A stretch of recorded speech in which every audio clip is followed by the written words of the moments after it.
Fala pessoal, tudo bem?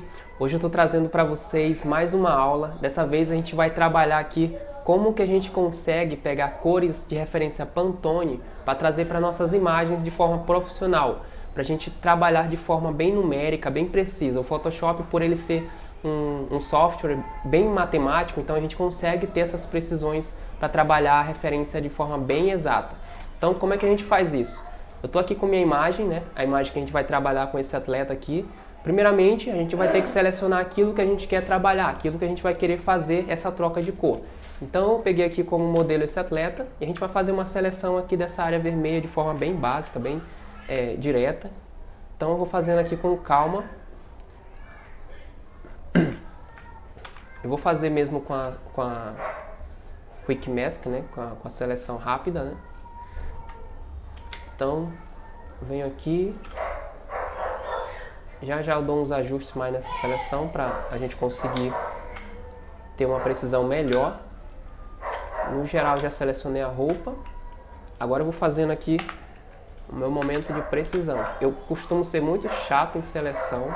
Eu não sei como vocês gostam de trabalhar com seleção, mas a seleção é sempre importante a gente trabalhar sendo chato mesmo, porque a gente consegue ter mais precisão na hora dos recortes, seleção e outros trabalhos. E tem trabalhos que exigem que a gente consiga ter essa precisão para a gente diferenciar o nosso trabalho. E isso torna um trabalho mais profissional, mais diferente dos outros. Porque a gente já vê muito trabalho por aí que às vezes eles não se preocupam muito com essa parte do recorte.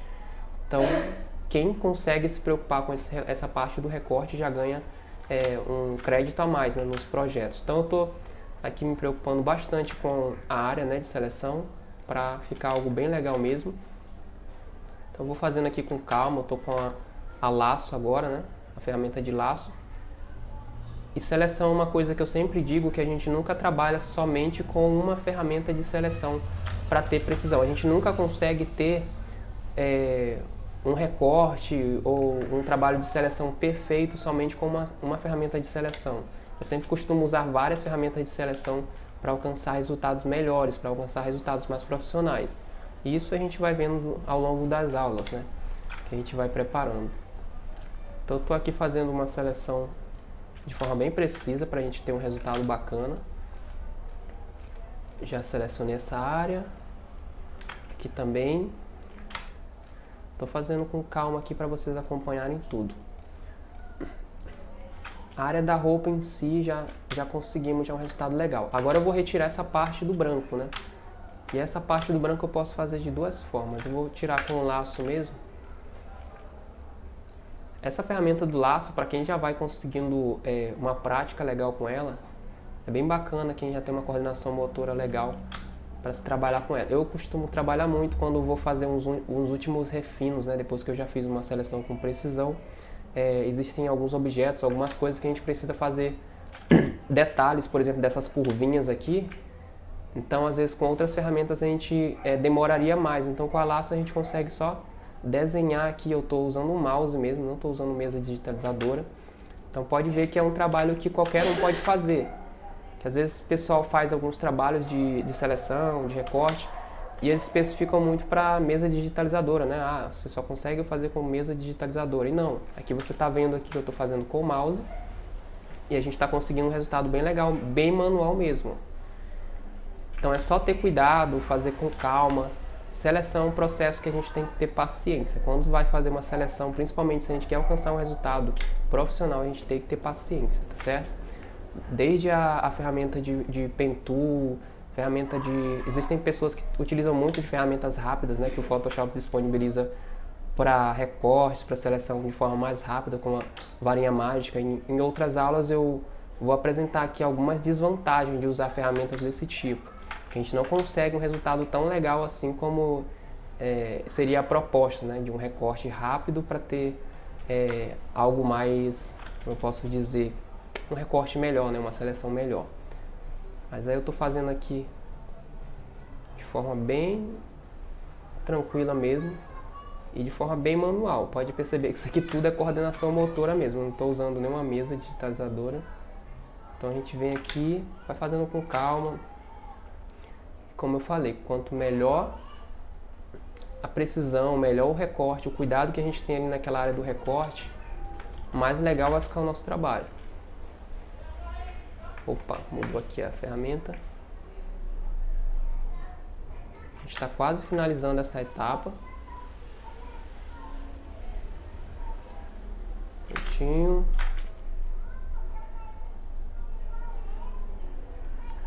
Aqui.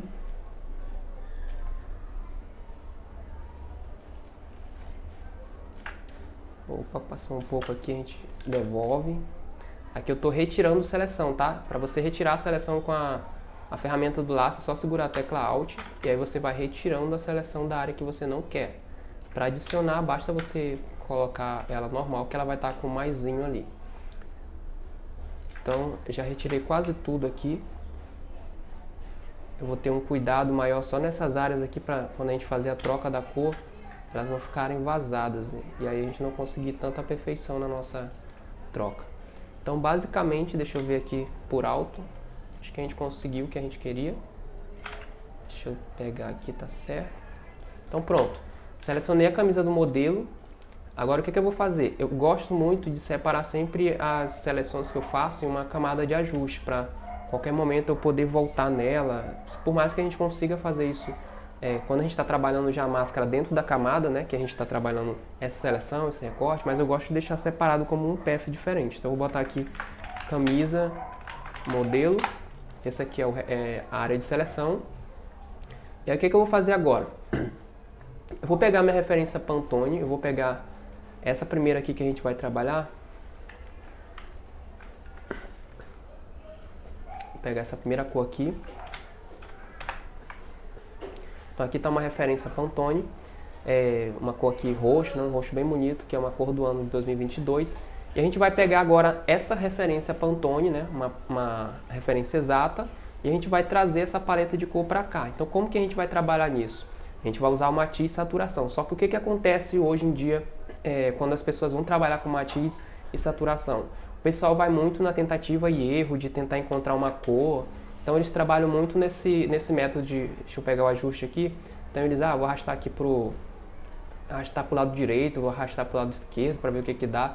Então isso dá muito aquilo de tentativa e erro. Tu pode até conseguir alcançar aquela cor que você quer, mas você vai perder tempo, você vai perder parte do teu processo criativo. Então você vai gastar mais tempo ali, vai cansar mais a cabeça. Então isso tudo destrói as etapas que você está fazendo. Você está num processo criativo onde você tem que alcançar um resultado rápido para pular para a próxima etapa do desenvolvimento. E sem essa precisão, né, daquilo de você já saber o que você tem que fazer, você acaba perdendo tempo no teu projeto. Então isso é muito ruim para todo design. Então o que a gente vai fazer? A gente vai fazer de forma precisa, para a gente saber o caminho que a gente vai percorrer e alcançar o resultado que é alcançar, né, essa cor aqui do Pantone. Então como que a gente faz isso? A gente está aqui com nossa referência de cor Pantone. Já tenho minha seleção aqui feita, né, da camisa, então eu vou pegar a seleção que a gente acabou de fazer. Deixa eu dar uma conferida aqui se não tá tudo ok. Agora a gente vai abrir o Matiz Saturation. Quando a gente abre o Matiz Saturation, ele já abre com a máscara da seleção que a gente fez. Então a nossa máscara, seleção que a gente acabou de fazer da camisa vermelha, ela já está aqui na matiz saturação, ou seja, tudo que eu fizer aqui de alteração de cor vai alterar somente essa região. E aí o que a gente vai fazer agora? A gente vai pegar essa ferramenta aqui de conta-gota, só que a gente vai pegar essa terceira aqui, que é a Color Sample Tool. A Color Sample Tool, da diferença da outra, né? A outra ela consegue pegar a referência de amostra aqui, né, da cor e nos dá aqui na biblioteca, né? A gente fica aqui com as referências de amostra. Eu vou pegar aqui a amostra dessa, só para a gente printar aqui. Vou printar essa área bem da referência da cor, só para pegar isso aqui. Eu quero só os valores de HSB, que são os valores Hue, Saturation e Brightness, que é o que importa para a gente na hora da alteração dessa cor aqui. Então esses valores aqui, deixa eu jogar aqui para cima, eles são os valores referentes a essa paleta aqui roxa. E aí o que acontece? Agora a gente vai com aquela Color Sample Tool e a gente vai pegar em um tom médio dessa camisa. Não pode pegar um tom muito escuro e nem um tom muito claro. Então a gente tem que pegar mais ou menos aqui um tom médio certo? E aí ele deixa uma marcação pra gente. Essa marcação aqui abre automaticamente uma janela chamada Info. E essa janela chamada Info, ela dá uma referência pra gente em modos de cores, né? Aqui no caso tá RGB, a gente vai trocar de RGB para o HSB, que é o que a gente está trabalhando. Então, a gente tem aqui um grau, uma porcentagem, né? E duas porcentagens na verdade. Esse grau é justamente falando sobre o rio, né? A matiz. A matiz, como a gente sabe, ela é um círculo cromático. Então, se trabalha em graus. Aqui, como a gente tem na amostra, a gente tem em modo de fita, porque ela se apresenta dessas duas formas dentro do Photoshop. Então, quando a gente vai ver aqui os valores, né, de rio da camisa vermelha, olha, o Color Sample Tool informou aqui pra gente que está 355 graus. E aí, quando a gente vai para aquela referência, né, que a gente precisa chegar, que é a referência do rio, referente a esse Pantone, ele é 239. Ora, se tu tá com um valor de 355 e tu precisa chegar em 239, como que tu vai mexer, né, no teu rio para a gente chegar nesse valor? Aí é fácil, você vai, no caso, descer, né? Então, para a gente alcançar o valor mais baixo, a gente vai descendo aqui a setinha até a gente chegar no 239. Então, olha como é que a gente consegue, de forma precisa, matemática, sem gastar muito tempo, alcançar aquele resultado que a gente estaria ali tentando, né? Iria ficar na tentativa e erro ia demorar muito. Então, a gente colocou aqui, ó, 239, aqui a gente está 243. Então, a gente precisa chegar a 239. Pronto, 240. E aí, saturação, está informando que a saturação da paleta de cor que a gente precisa chegar deve ser 40. E a gente está trabalhando aqui com uma saturação de 83. Então, como que a gente vai fazer? Mesma coisa, vai descer aqui essa setinha até chegar ali no valor de 40. E olha só como as cores já vão começando a bater. As cores de referência Pantone já vão começando a bater. Então, depois eu só aumento mais o brightness. Não necessariamente no brightness a gente precisa chegar nesse valor. Por quê? Como eu falei, você precisa ter muito cuidado na área de meio tom que você vai alcançar. O brightness nada mais é, né, do que aquele equilíbrio entre o escuro, né, entre a área de highlights, a área de meio tom e a área de shadows, que vai ser a área mais escura. Ou seja, se você não seleciona com muita precisão, né, do que é exatamente um ponto de meio tom na tua imagem, então você vai ter que saber equilibrar bem aqui a olho. Então você vai, ó, aumentar um pouquinho aqui, 45, acho que está interessante. Acho que mais ou menos isso aqui tá bem interessante. Então a gente chegou no valor exato de matiz, né, de forma bem matemática. A gente está exatamente com a cor da paleta aqui na camisa do rapaz. E a gente está exatamente com a saturação da paleta também. Então o brightness ele vai variar de acordo com a iluminação do ambiente, né? Então tudo isso vai variar de acordo com, como eu falei, a área que tu pontuou aqui como ponto médio, tá certo? Então aqui você percebeu como é que de forma bem matemática, bem precisa, a gente consegue alcançar esse resultado. Eu peguei aqui um outro exemplo aqui de Pantone para a gente trabalhar, para não ficar só nesse. Então eu tenho aqui o roxo, agora a gente vai trabalhar com essa paleta aqui verde. A gente vai trabalhar, deixa eu apagar aqui a que a gente fez, voltar para o vermelho. E a gente vai trabalhar agora com essa verde aqui. Então a gente vai chegar desse vermelho para alcançar essa paleta verde. Como é que a gente vai fazer? Mesmo processo. A gente pega a referência de cor desse verde, vem aqui, dá um print. E aí nesse print eu só quero saber a referência do HSB. Pego aqui essa área, recorto, apago o resto que não importa para mim. Venho aqui, deixa eu jogar para cima da paleta verde. Aumento, e aí eu estou com minha referência dessa Pantone verde aqui. E aí o que eu vou fazer agora? Já tenho minha seleção feita, como eu falei anteriormente, é muito bom quando a gente já tem tudo separado, porque a gente não perde mais tempo fazendo seleção novamente. Então eu já fiz aqui minha seleção da camisa do rapaz vermelha. A gente vem agora com a Color Sample Tool novamente. Vamos pegar aqui uma área de tom médio desse rapaz. Então a gente tem aqui áreas escuras, né, que provavelmente já são as shadows, ali aproximados das shadows, tem essas áreas mais escuras ainda. Então meio tom é basicamente mais ou menos aqui. E aí a gente pontuou aqui um meio tom dessa camisa vermelha. E a gente vai botar novamente no HSB. E agora a gente vem aqui, matiz, saturação.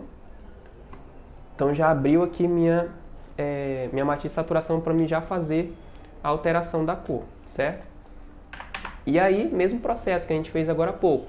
Então já estou com o meu ponto de referência, tenho minha referência Pantone para transformar, agora é só a nossa brincadeira que a gente fez agora há pouco. Então a gente vem aqui no matriz de saturação, pega o info, né, a janela de info, os valores de HSB, né, que são o Rio, que está em 355, a gente precisa chegar em 159, para onde que a gente vai com a nossa setinha, né? A gente vai descer novamente, que o valor está 355, ele precisa descer até 159. Então a gente vem descendo aqui, ó, e a alteração mágica vai acontecendo, né? Porque tudo a gente está fazendo de forma matemática aqui no Photoshop. Então olha só como a gente já vai começando a chegar nas cores do verde, né? Então eu cheguei aqui, agora quando a gente vai diminuir a saturação, deixa eu aumentar aqui ou diminuir a saturação. 53, prontinho, 59. Como eu falei, como essa fita, ela se trata, além de ser uma fita, ela se trata de um círculo cromático, né? Então, os valores a gente desceu até aqui e os valores ficaram em 175.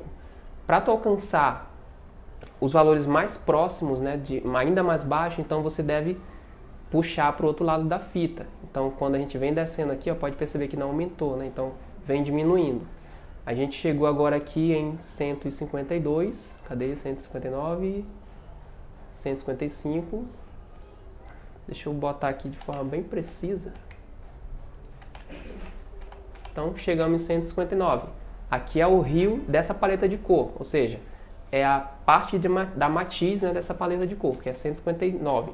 Agora a gente vai para transformar a saturação dela. A saturação dela, de acordo com a referência aqui, está 78 e ela precisa chegar em 100. Então a gente vai dar uma estourada mais aqui nela, ó. Prontinho, deixa eu ver, 100. Aqui a gente já chegou em 100. Então olha só como que a gente já alcançou o resultado que a gente queria. Agora é só equilibrar o lightness, né, ou o brightness. Então a gente vem aqui descendo até 54. Então olha só, a gente conseguiu exatamente de forma bem matemática alcançar o mesmo resultado de cor que a gente, se fosse numa tentativa e erro, a gente ia ter que mexer saturação, mexer rio, mexer lightness até tentar conseguir isso, e você vê que de forma bem matemática o Photoshop dá ferramentas pra gente conseguir esse resultado em questão de minutos, tá certo? Então, esse é o nosso tutorial de hoje. Se você gostou, não deixe de dar o seu like, né? Se você nunca tinha visto sobre essa forma de estar fazendo alteração de cor, deixa um comentário aí. Se você já trabalhava dessa forma, comenta também para eu saber. Se você teve alguma outra dúvida, algo que você não entendeu muito bem e queria uma nova explicação, uma nova aula sobre, pode deixar nos comentários também que eu vou estar observando tudo, tá certo?